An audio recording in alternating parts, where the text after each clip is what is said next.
In a sleepy Hamburg suburb, a small glimpse into Germany's war machine. This plant makes parts for heavy weapons, including the in-demand Leopard 2 tank. But while President Putin said he's scaling up his arms production, here they warn Germany hasn't been doing the same. For me, it is worrying that Germany is donating 14 Leopard 2 tanks to Ukraine and has not reordered a single one. Germany is one of the biggest donors to Ukraine. Last year, it also announced a €100 billion fund to boost its own military. But making weapons takes time. If I ordered a Leopard 2 tank today, how long before one could be delivered? It will last between 12 months and 24 months. In the meantime, it's feared Germany's leaving itself exposed. Well, it's weakened on a daily level. That is, I think, clear. We have not only given away Leopard 2 tanks, we also have given away the big howitzers. We have given away German Iris-T rockets to the Ukraine Air Defense Army. So we are bleeding out, if you so want. How serious is this for defense of the country?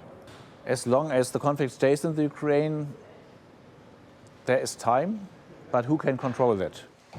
For decades, really since the end of the Cold War, Germany's military has traditionally been underfunded, and Putin's invasion has presented authorities here with two big challenges.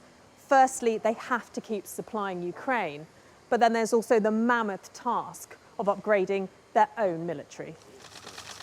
The defence minister's pledged to invest on both fronts and wants more cash for arms.